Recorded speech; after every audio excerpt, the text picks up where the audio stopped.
Olá, meu caro aluno, olá, minha cara aluna. Nesta aula do cronograma para a primeira fase do exame de ordem, vamos trabalhar um assunto quente. Vamos falar da desconsideração da personalidade jurídica. Como está aí no seu roteiro de estudos, no cronograma que eu preparei para você, eu quero que você leia todos os artigos relacionados à pessoa jurídica. Mas, dentre esses artigos, principalmente aqueles lá relacionados à fundação, que já caíram várias vezes na primeira fase, dentre esses artigos, tem um assunto que é mais complexo, é um assunto mais complicado, e por isso eu optei em gravar essa videoaula. Vamos falar da desconsideração da personalidade jurídica. Veja bem, quando as pessoas naturais se reúnem, várias pessoas naturais aqui vão se reunir e elas vão formar uma pessoa jurídica, vai incidir o princípio da separação patrimonial. Como assim, Fabrício, o princípio da separação patrimonial? Veja bem, do lado de cá, do lado esquerdo, o patrimônio da pessoa natural, aqui eu tenho a pessoa natural, é um patrimônio específico, de cada pessoa natural tem o seu patrimônio particular, e o patrimônio da pessoa jurídica é outro. Qual é a consequência disso, professor? Veja bem, as dívidas da pessoa natural não obrigam a pessoa jurídica e as dívidas da pessoa jurídica, por sua vez, também não obrigam a pessoa natural. Esta é a ideia da constituição de uma pessoa jurídica estampada no artigo 49A do Código Civil. Leia comigo. A pessoa jurídica não se confunde com seus sócios, associados, instituidores ou administradores. Então, se você tem uma dívida particular, é o seu patrimônio que responde. Se a pessoa jurídica tem uma dívida particular, é o patrimônio dela que responde. Não posso usar patrimônio de uma para satisfazer a obrigação que é da outra. Até aí você lembrou do princípio aí da separação patrimonial.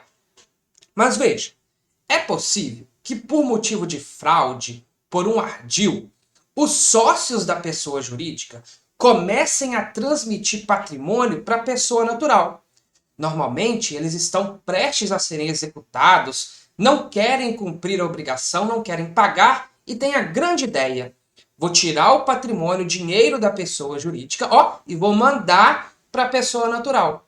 E quando esse credor vier receber, eu alego o princípio da separação patrimonial e digo, olha, o meu patrimônio pessoal não pode responder pelas dívidas da pessoa jurídica. Pensando nisso, como forma de coibir essa prática fraudulenta, o Código Civil permite o que a gente chama de desconsideração da personalidade jurídica. Veja bem, a desconsideração da personalidade jurídica nada mais é, veja, do que a retirada episódica desse véu de proteção. Então, de forma episódica, veja, não é de forma definitiva, é de forma episódica, é de forma temporária. Esse véu que protege o patrimônio do sócio, o patrimônio do administrador, vai ser levantado e o credor vai poder acionar o patrimônio pessoal destes sócios para satisfazer a obrigação. Então, fecha um conceito comigo.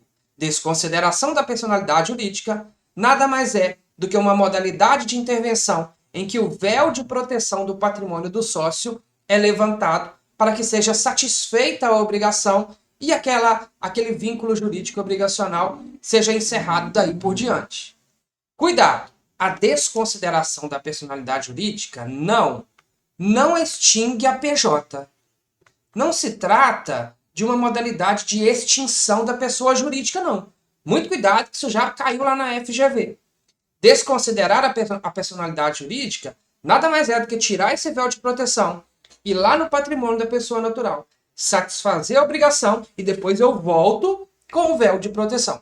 Então não confunda a desconsideração com a extinção da pessoa jurídica. Beleza, professor, mas será que é fácil fazer isso? Desconsiderar a personalidade jurídica e ir lá atacar o patrimônio do sócio? Afinal de contas, isso é uma proteção para o sócio, para o associado, que inclusive incentiva a criação das pessoas jurídicas. Se eu pudesse fazer isso de toda forma, ninguém ia querer abrir pessoas jurídicas, formar pessoas jurídicas. Veja bem, A dificuldade ou facilidade para fazer esse movimento de desconsideração e atingir o patrimônio do sócio vai depender da teoria que a gente for adotar. Então, quando eu falo de desconsideração da personalidade jurídica, eu tenho duas teorias. Eu tenho uma teoria que eu chamo de teoria maior. Essa teoria maior, ela está lá no artigo 50 do Código Civil. E eu vou ter uma teoria que eu chamo de teoria menor. Essa teoria menor, por exemplo, eu aplico no direito do consumidor, eu aplico no direito ambiental, são legislações específicas que vão trazer essa teoria menor. Veja, o próprio nome já te traz uma ideia. Se a teoria é maior, os requisitos são maiores. É mais difícil desconsiderar pela teoria maior do artigo 50 do Código Civil. Já quando eu estiver diante da teoria menor, nós vamos verificar que essa retirada episódica do véu de proteção vai ser mais fácil, vai ser mais tranquilo. O nosso objetivo agora é estudar a teoria maior e a teoria menor e saber, para marcar lá na primeira fase do exame de ordem, quais os requisitos para desconsiderar a personalidade jurídica.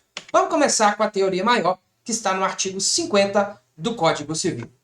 Meus caros, percebam, no ano de 2019 foi aprovada a Lei 13.874 de 2019, que foi conhecida como a Lei da Liberdade Econômica. Essa Lei da Liberdade Econômica, ela dificultou em muito a desconsideração da personalidade jurídica. Se já era difícil antes dela, agora ficou mais difícil, ficou mais custoso levantar o véu de proteção e atacar o patrimônio do sócio. Olha como é que esse artigo 50 é grande.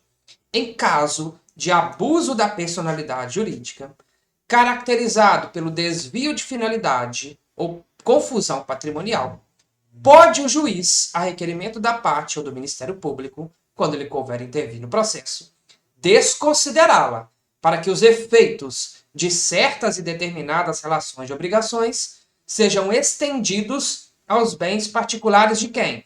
De administradores, de sócios da pessoa jurídica, que sejam beneficiados direta ou indiretamente pelo abuso. Meu caro aluno, minha cara aluna, o enunciado 146 do CJF vai nos trazer a ideia que desconsideração é a exceção, separação patrimonial é a regra.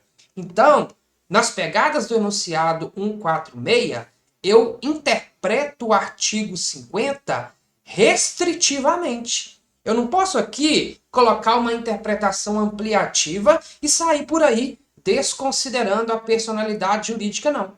Porque senão eu vou ferir de morte um princípio basilar da pessoa jurídica, que é a sua separação patrimonial. Então, estes quesitos, estas exigências do artigo 50, devem ser interpretadas restritivamente. O nosso objetivo agora é destrinchar, é pormenorizar mesmo todos os detalhes que estão no artigo 50 do Código Civil, que traz a teoria maior da desconsideração da personalidade jurídica. Vem comigo, nós vamos dar conta, você vai dar conta, você vai acertar lá na primeira fase do exame de ordem. O primeiro passo para realizar a desconsideração é um pedido, é um requerimento. Eu tenho que ter um requerimento. Requerimento de quem? De qualquer das partes, aí você entenda do autor ou do réu, ou então do Ministério Público, quando está ali atuando no processo. Então, na teoria maior, o primeiro requisito é um pedido, é um requerimento.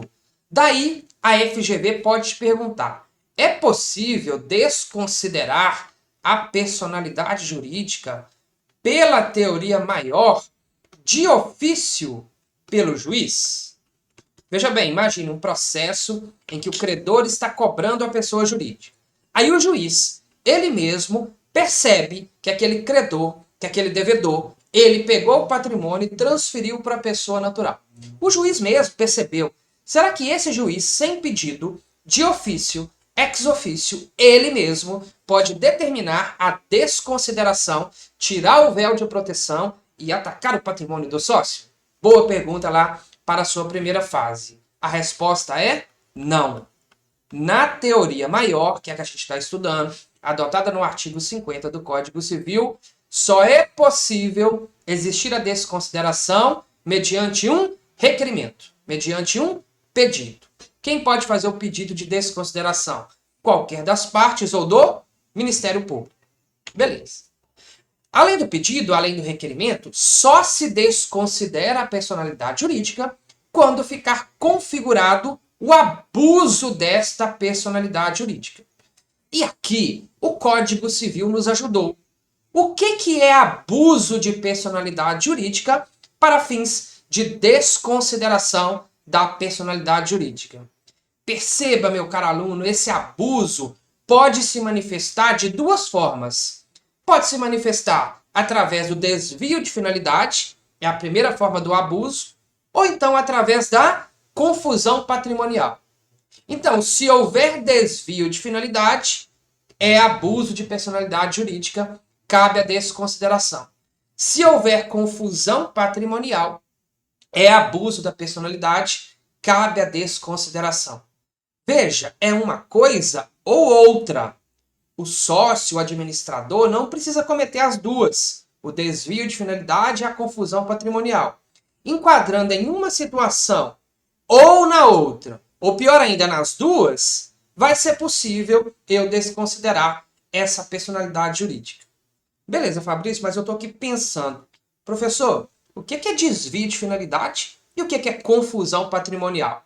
Digo para você que até 2019 essa tarefa era um pouquinho complicada para a gente, porque o Código Civil não explicava muito bem o que era desvio de finalidade, o que não era, o que era confusão patrimonial, o que não era. Basicamente, a doutrina dizia assim, olha, desvio de finalidade é quando a pessoa jurídica altera, modifica a sua finalidade registrada ali no ato constitutivo inicial. Então, sei lá, é uma empresa de bolo e agora está uma empresa que está vendendo carro. Tem nada a ver a atividade comercial de vender bolo com a atividade de vender carro. Veja, está desviando a finalidade, está abusando da personalidade jurídica. Confusão patrimonial é justamente essa mistura entre o patrimônio da pessoa natural e o patrimônio do sócio. É aquela ideia do sócio começar a pagar a escola do filho dele com o dinheiro da pessoa jurídica. Ou então, pagar alguma dívida da pessoa jurídica com o seu patrimônio pessoal. Veja, confusão patrimonial, mistura de patrimônios entre a pessoa natural e a pessoa jurídica. Aí, em 2019, a nossa tarefa ficou um pouquinho mais fácil. A Lei de Liberdade Econômica foi adicionando parágrafos no artigo 50 para explicar para a gente o que é desvio de finalidade e o que é confusão patrimonial. E mais, aquilo que não é desvio de finalidade e o que não é confusão patrimonial. E é isso que você precisa memorizar lá para a primeira fase do exame de ordem. Veja bem, vamos no artigo 50, parágrafo 1º, para falar o que é desvio de finalidade. É a utilização da pessoa jurídica com o propósito de lesar credores e para a prática de atos ilícitos de qualquer natureza. Veja, ficou um conceito mais aberto. Eu uso a pessoa jurídica para lesar credores, prejudicar credores e para praticar ato ilícito. Eu aposto numa questão de primeira fase com o parágrafo 5º do artigo 50 do Código Civil. Ele vai dizer assim, ó, não constitui desvio de finalidade a mera expansão ou alteração da finalidade original da atividade econômica específica da pessoa jurídica. Veja, então se eu tenho um comércio que pratica a venda de X, se eu expandir ou alterar esse X para Y, Z, B, C ou D, isso por si só não é desvio de finalidade. A alteração, a expansão da finalidade econômica não caracteriza o desvio de finalidade. Se a cara da FGV contar que a empresa X atuava no ramo Y, e aí ela ampliou as suas atividades para o ramo Z, e aí não pagou as dívidas e pergunta, posso acessar o patrimônio do sócio? Posso desconsiderar a personalidade jurídica pelo desvio de finalidade? Resposta: não posso. A mera alteração, a mera expansão da atividade econômica não é desvio de finalidade.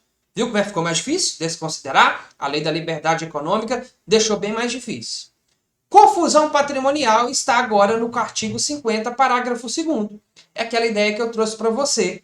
Entende-se por confusão patrimonial a ausência de separação de fato entre os patrimônios, caracterizada por, inciso 1, cumprimento repetitivo pela sociedade de obrigações do sócio ou do administrador ou vice-versa. Veja, tem que ser repetitivo. É o sócio pagando contas da pessoa jurídica com o patrimônio da pessoa natural. Ou o contrário também, a pessoa natural pagando suas contas com o dinheiro da pessoa jurídica. De forma repetitiva, isso é confusão patrimonial. Inciso 2. Transferências de ativos ou de passivos sem efetivas contraprestações, exceto os de valor proporcionalmente insignificante. Bom para cair na primeira fase também. Imagina que a retirada do sócio esse mês seria R$ 5.000. Aí, para abusar da personalidade jurídica, para fugir dos credores, ele retira 50 mil e passa para o seu patrimônio pessoal. Veja, são ativos e passivos sendo transferidos sem contraprestação. Isso é confusão patrimonial. Cuidado, exceto os de valor proporcionalmente insignificante. Se essa transferência, ainda que sem contraprestação, for de um valor ínfimo, for de um valor pequeno, aí não vai ser confusão patrimonial. Grifa para mim essa parte final do inciso 2, que pode cair. E o inciso 3 vai fechar com um rol exemplificativo. Outros atos de descumprimento da autonomia patrimonial. Então deixou um rol aberto a critério do juiz. O juiz vai definir se aquela atitude praticada pelo sócio, pelo administrador, configura ou não configura confusão patrimonial. Fechou comigo? Quais são as formas de abuso da personalidade jurídica? Desvio de finalidade e confusão patrimonial. Desvio de finalidade e confusão patrimonial. Beleza. O parágrafo 4º do artigo 50 ainda restringiu mais ainda a desconsideração. Imagine que eu tenho um grupo econômico. Como assim, professor? Eu vou ter a pessoa jurídica A, eu vou ter a pessoa jurídica B, eu vou ter a pessoa jurídica C. E todas essas pessoas jurídicas, elas fazem parte do grupo econômico Z. E aí, imagine que nessa pessoa jurídica A, eu tenho como sócios a Maria e o João. A Maria também está aqui na pessoa jurídica B.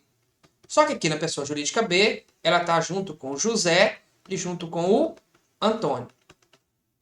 Por outro lado, na pessoa jurídica C, tem a Maria aqui também, e essa Maria está junto com a Juliana. Veja, um grupo econômico formado por mais de uma pessoa jurídica, em que eu tenho a semelhança de sócios entre elas. Maria compõe a A, Maria compõe a pessoa jurídica B, e Maria também é sócia da empresa C. O que se pensava antes, né? O que algumas decisões judiciais, principalmente na teoria menor, faziam? Ora, se eu tenho o mesmo sócio, ou se as empresas estão ali dentro do mesmo grupo econômico, eu posso desconsiderar a personalidade jurídica e atacar o patrimônio de outra pessoa jurídica, por exemplo, ou o patrimônio pessoal da Maria. O que a lei da liberdade econômica veio fazer? Veio dificultar essa ideia de desconsideração no grupo econômico. Olha o parágrafo 4º do artigo 50. A mera existência de grupo econômico, sem a presença dos requisitos de que trata o caput. Quais são os requisitos? Requerimento das partes ou do MP, abuso da personalidade jurídica, seja por desvio de finalidade ou confusão patrimonial, não autoriza a desconsideração da personalidade jurídica. Boa questão para Caíla também. Então, o simples fato de haver um grupo econômico com identidade de sócios entre as pessoas jurídicas componentes desse grupo econômico, por si só, não autoriza a desconsideração. é preciso que se comprove o abuso da personalidade jurídica, seja por desvio de finalidade ou confusão patrimonial. Beleza? Tranquilo até aí? Vamos avançar. E a teoria menor, Fabrício? Galera, a teoria menor, como o próprio nome diz, ela traz menos requisitos que a teoria maior. Aqui na teoria menor, o único empecilho que vai gerar desconsideração é a insolvência da pessoa jurídica. Olha, se a pessoa jurídica alegar que não tem patrimônio para satisfazer a obrigação, isso por si só já é um pressuposto, já é um requisito de validade para o juiz desconsiderar. Galera, a teoria menor é tão mais facilitada que aqui o juiz de ofício, entenda, sem requerimento da parte, pode fazer a desconsideração. Olha como é que é diferente. Lá na maior tem que ter requerimento da parte do MP. Aqui na teoria menor pode ser até de ofício. Lá na maior, só desconsidero se eu comprovar o abuso da personalidade. Vou repetir para entrar na sua cabeça. Desvio de finalidade ou confusão patrimonial. Aqui na teoria menor, eu posso desconsiderar com a mera insolvência, com o mero inadimplemento. O fato da pessoa jurídica não ter pagado aquela obrigação já autoriza o juiz a desconsiderar. Eu sei que você está pensando assim, eu quero saber quando que eu aplico a teoria menor. Eu sei que a teoria maior é a regra para as relações civilistas, para as relações de paridade entre as partes. Quando será que o direito brasileiro permite a aplicação da teoria menor? Vem comigo. A primeira possibilidade de aplicação da teoria menor é lá no âmbito do direito do consumidor. O artigo 28 do Código de Defesa do Consumidor, do CDC, permite a desconsideração da personalidade jurídica. E o parágrafo 5º vem confirmar, vem estampar a aplicação da teoria menor. Veja que ele diz: também poderá ser desconsiderada a pessoa jurídica sempre que sua personalidade for, de alguma forma, obstáculo ao ressarcimento de prejuízos causados aos consumidores.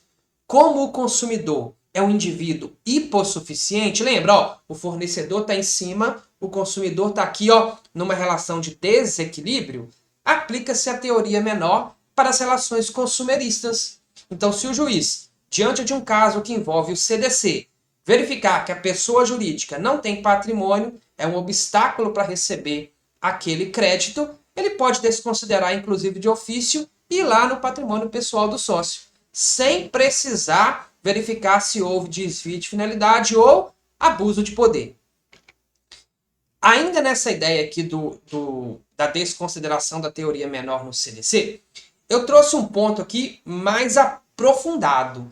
Nós sabemos que a prova da FGV, da OAB, cada vez mais está mais complexa, está mais difícil, e aqui no cronograma eu me preocupo com isso, de te preparar da melhor forma possível, até se vier a prova feita pelo capiroto, você vai dar conta de acertar. Nós vimos que lá na teoria maior, e isso aqui é uma inovação também, lá da Lei da Liberdade Econômica, de quem que eu posso atingir o patrimônio pessoal? Vou voltar aqui para mostrar para você o artigo 50. Veja, eu posso atingir o patrimônio dos sócios ou também dos administradores, não só dos sócios. Então, pela teoria maior, se eu coloco uma pessoa lá para administrar a pessoa jurídica, essa pessoa não é sócia, mas ela pratica abuso da personalidade, eu posso atingir o patrimônio desse administrador. Basicamente, administrador e sócio que tenham sido beneficiados direta ou indiretamente pelo abuso. Então, se eu sou sócio, você é sócio, mas é você que fez o abuso da personalidade, foi você que se beneficiou com a fraude, eu vou desconsiderar e vou atacar o seu patrimônio. O meu não, eu não tenho nada a ver com isso. Eu sou um sócio que não fui beneficiado. Então o 50 ampliou, permitiu invadir o patrimônio do sócio e também do administrador. Claro que somente daqueles beneficiados pelaquela prática fraudulenta. Mas perceba, e nessa teoria menor, será que eu também posso atingir o patrimônio do administrador que não é sócio? Veja bem, em 2021, o STJ trouxe uma jurisprudência para dizer que não. apesar da gente, aqui no Código de Defesa do Consumidor, aplicar a teoria menor, eu não posso transferir essa responsabilidade para o patrimônio do administrador que não é sócio. Veja o que diz o acórdão aqui do STJ.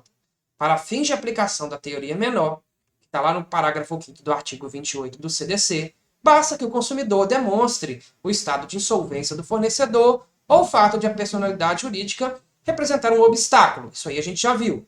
A despeito de não exigir prova do abuso ou fraude para aplicação da teoria menor, tampouco de confusão patrimonial, o parágrafo 5º não dá margem para admitir a responsabilização pessoal de quem não integra o quadro societário da empresa, ainda que nela atue como gestor.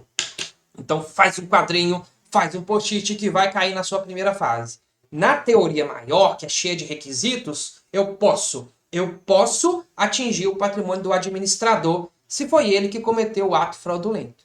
Por outro lado, aqui na teoria menor, apesar de ter menos requisitos, de não se exigir a comprovação do abuso da personalidade, eu não posso atingir o patrimônio do administrador que não é sócio. Isso é a cara da FGV em uma prova mais cascuda, em uma prova feita pelo examinador do coração peludo. E você, aluno aqui do cronograma, não vai derrapar, vai lembrar e vai acertar esse pequeno detalhe. Avançando mais um pouquinho, mais duas situações em que eu aplico a teoria menor. No direito ambiental, está lá no artigo 4º da Lei 9.605 de 98, para ressarcir o dano ambiental, eu desconsidero, mesmo que não tenha comprovação do abuso da personalidade jurídica. E também, na CLT, no artigo 2º, parágrafo 2º, lá nas relações trabalhistas, é possível o juiz do trabalho também desconsiderar pela teoria menor, sem esse tanto de requisito exigido pela teoria maior. Ponto importante que já caiu, inclusive, nos últimos exames de ordem, é a desconsideração inversa ou invertida da personalidade jurídica. Até agora você sabe assim, o que é a desconsideração direta? Desconsideração direta.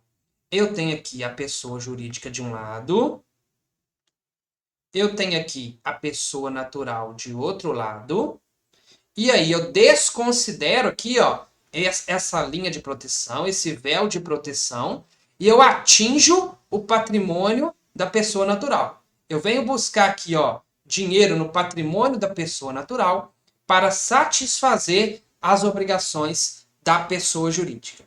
O que acontece na desconsideração inversa ou invertida da personalidade jurídica? Eu vou ter aqui a pessoa natural de um lado, separado o patrimônio da pessoa jurídica do outro, e veja, aqui é o inverso. Eu vou tirar o véu de proteção, eu vou desconsiderar para que a pessoa natural perca a sua proteção e eu busque lá no patrimônio da pessoa jurídica patrimônio para satisfazer a obrigação da pessoa natural. Professor, mas quando que isso vai acontecer? Que eu vou ter que ir lá na pessoa jurídica? Quando que isso acontece na prática? Gente, isso aqui acontece muito lá no direito das famílias. Imagine a seguinte situação, típica de cair na sua prova. O José está prestes a divorciar. E aí, ele tem uma ótima ideia. Ele pensa assim, olha, se eu divorciar de acordo com o meu regime de bens, eu vou ter que dividir o patrimônio com a minha esposa. Então, o que eu vou fazer? De forma fraudulenta, usando abuso de personalidade, eu vou pegar o meu patrimônio pessoal e vou começar a transferir lá para a pessoa jurídica. Vou fazer isso durante um período e vou mantendo o casamento por aí. Quando eu conseguir colocar o máximo na pessoa jurídica e não ficar com mais nada, aí eu vou lá e ajuizo a ação de divórcio. Quando o juiz mandar dividir o patrimônio, opa, não tem nada no meu nome, eu já mandei tudo para o patrimônio da pessoa jurídica. Veja, pensando nessa situação em que a pessoa natural, para fugir de uma obrigação, e normalmente uma obrigação relacionada ao direito de família, a concessão de alimentos, a divisão de um patrimônio, ela começa a pegar o patrimônio pessoal e, por abuso de personalidade, de forma fraudulenta, transfere para a pessoa jurídica, é possível aplicar a desconsideração inversa da personalidade jurídica. Agora, ao invés de eu atingir o patrimônio do sócio, da pessoa natural, que é a desconsideração direta, eu vou atingir o patrimônio da pessoa jurídica na desconsideração inversa. Galera, esta ideia de desconsideração inversa foi sendo construída ao longo do tempo. Primeiro, a doutrina e a jurisprudência a reconheciam. Está aí o enunciado 283 do CJF, que não me deixa mentir. Ele permitia aí a desconsideração inversa. Em 2015, o CPC foi alterado. Lembrando, né, que você já estudou aqui no cronograma, a desconsideração é um tipo de intervenção de terceiros, tem um caráter processual também, que eu não vou tratar nessa aula, porque é aula de processo civil, mas lá no artigo 133, lá no incidente de desconsideração da personalidade jurídica, que cabe em todas as fases, né, em todos os tipos de processo, no processo de conhecimento, no processo de execução. O artigo 2º do parágrafo 2º do artigo 133 já permitia a desconsideração inversa. E aí agora, mais recentemente, em 2019, o artigo 50, parágrafo 3º do Código Civil foi alterado para prever expressamente a desconsideração inversa da personalidade jurídica. Se cair na sua prova, vai cair com um casinho do direito de família. Um homem, uma mulher, jogando o patrimônio para a pessoa jurídica para fugir da divisão ali na hora do divórcio. Se ficar comprovado o abuso da personalidade, é possível a desconsideração inversa. Então, fecha comigo. Desconsideração direta. Tira o véu de proteção e atinge o patrimônio da pessoa natural. Desconsideração inversa. Tira o véu de proteção e atinge o véu de proteção e atinge o patrimônio da pessoa jurídica. Claro, mais uma vez, são retiradas de véu episódicas, temporárias. Não tem o condão de encerrar, de finalizar, de extinguir a pessoa jurídica. Tirei o véu de proteção, fui lá, cumpri a obrigação, volto com o véu de proteção. Acredito que isso aí já está bem claro para você.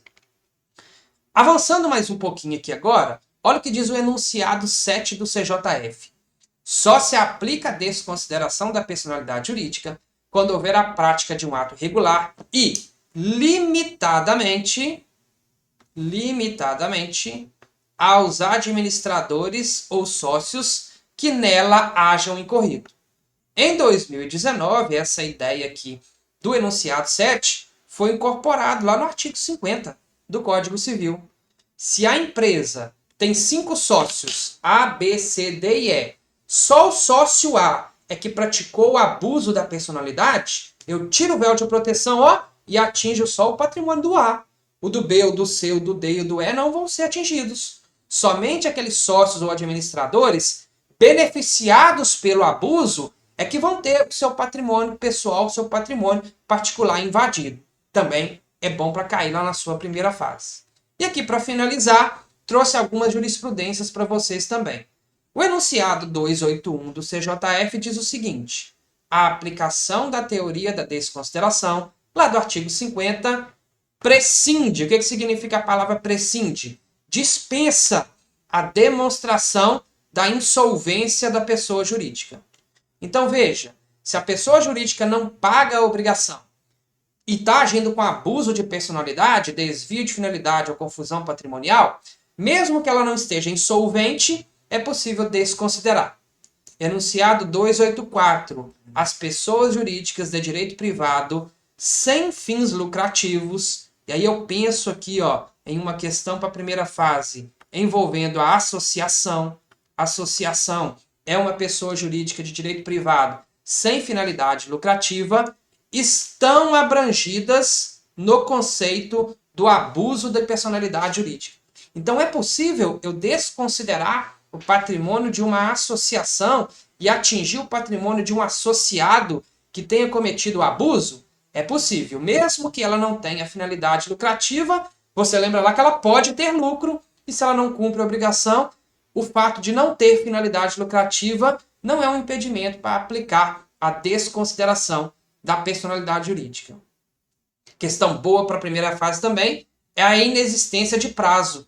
Será que tem um prazo decadencial em que o meu direito de pedir a desconsideração vai ser fulminado pelo tempo? Resposta não. A desconsideração é um direito potestativo sem prazo de exercício. É o que está lá no informativo 468 do STJ.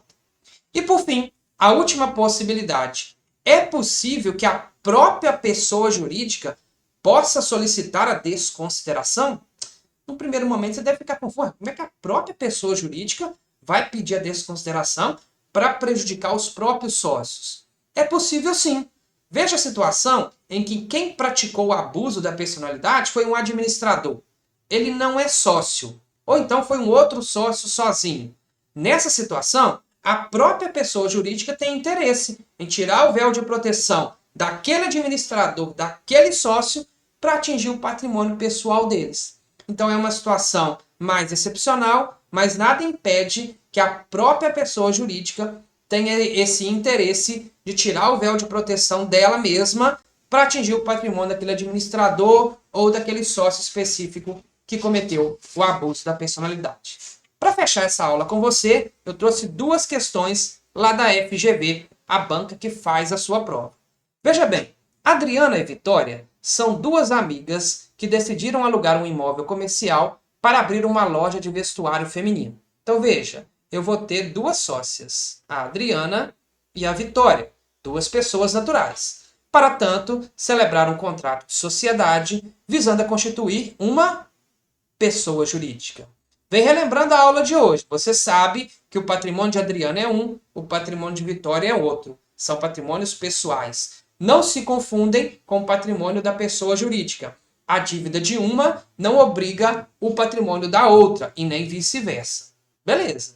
Os resultados da empresa, já nos primeiros meses, foram muito positivos. Diante disso, a Adriana, que é a sócia administradora, começou a utilizar o caixa da loja para pagar as parcelas mensais referentes ao financiamento bancário de sua casa própria. Opa, como é que chama esse ato de usar o patrimônio da pessoa jurídica para pagar despesas pessoais e vice-versa? Você lembra, é a confusão patrimonial, que é uma das modalidades de abuso da personalidade. Então, a Adriana está cometendo confusão patrimonial.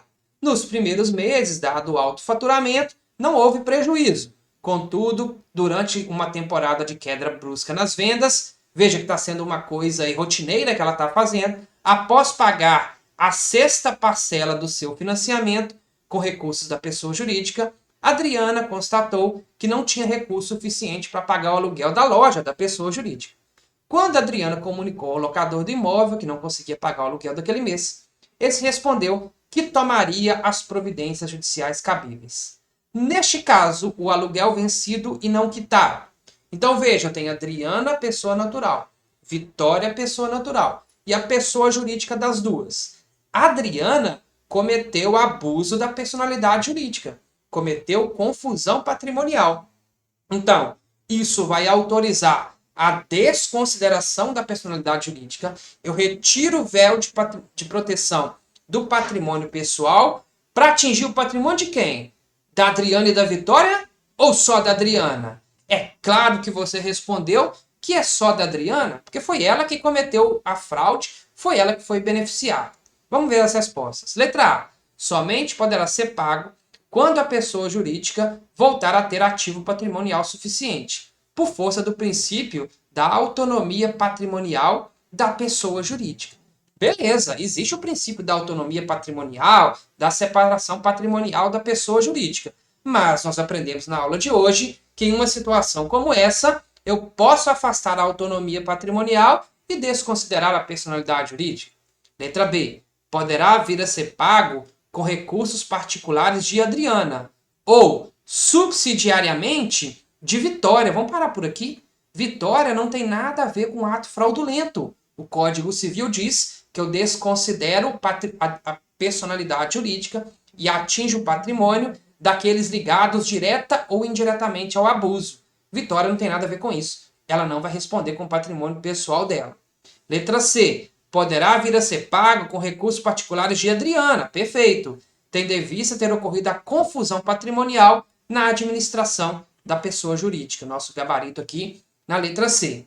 Letra D, deve ser pago em proporções iguais com recursos de Adriana e de Vitória. Vitória não, porque ela não tem nada a ver com a situação de fraude cometida por Adriana. Veja, a FGV construindo uma questão de confusão patrimonial para você identificar que cabe a desconsideração para atingir o patrimônio do sócio que cometeu a fraude e não de todos os sócios. Mais uma questão. Benjamin Barcelos constituiu uma sociedade limitada unipessoal em Santa Isabel do Rio Negro para exploração de uma oficina mecânica. Com o sucesso do negócio, o instituidor da sociedade adquiriu vários imóveis e bens de valor para o seu uso particular e de amigos. Tais bens, originariamente, integravam seu patrimônio particular. Então veja, o Benjamin está construindo patrimônio próprio da pessoa natural. Em razão de dívidas com terceiros, que se avolumaram em pouco tempo, Benjamin Barcelos transferiu quase todos os seus bens particulares para o patrimônio da sociedade, de modo que eventuais execuções ou cumprimento de sentença fossem frustrados. A situação descrita revela caso possível de aplicação da desconsideração inversa da personalidade jurídica. E aí nós vamos julgar os itens. Então veja, ele começou a tirar o patrimônio pessoal dele e mandar para a pessoa jurídica para fugir da execução. Normalmente acontece, que eu falei para você lá no direito de família, no divórcio, mas pode acontecer também em outras situações. Ele pensa, ó, vou tirar aqui do meu patrimônio pessoal, vou jogar ali para a pessoa jurídica, para que quando chegar a execução, eu não possa ser responsabilizado.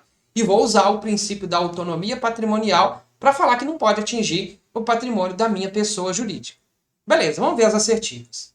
Número 1. A desconsideração inversa da personalidade jurídica consiste na extensão dos efeitos de determinadas obrigações aos bens do sócio ou do instituidor. Já paramos por aí. Essa aqui não é a inversa, é a direta. Guarda comigo, a direta eu atinjo o patrimônio do sócio. A inversa eu atinjo o patrimônio da pessoa jurídica. Aqui a FGV trocou. Inciso 2. É possível a desconsideração inversa da personalidade jurídica mediante um incidente processual cabível em todas as fases do processo de conhecimento, no cumprimento de sentença ou na execução de título executivo extrajudicial. Perfeito, gente. Isso aqui é uma disposição do CPC. Como eu disse para vocês, essa matéria ela tem um lado de direito civil e uma pegada de direito processual civil também. Afinal, a desconsideração é uma das modalidades de intervenção de terceiros. Vai lá no seu CPC, por volta do artigo 130 e seguintes ali, que você vai achar essa disposição. Inciso 3. A desconsideração inversa da personalidade jurídica não tem previsão legal. Vamos parar por aqui, né? Ela começou com uma base jurisprudencial, doutrinária, depois teve previsão legal lá no CPC e agora tem previsão legal também lá no Código Civil. Nosso gabarito, então, alternativa B. Apenas a assertiva do inciso 2 está correta. Meu caro aluno, minha cara aluna, eu espero que você tenha aprendido, tenha assimilado a teoria da desconsideração da personalidade jurídica. Vá lá agora no cronograma, abra a lista de questões e faça todas elas para consolidar esse conhecimento e acertar lá na primeira fase do seu exame de ordem. Vamos juntos!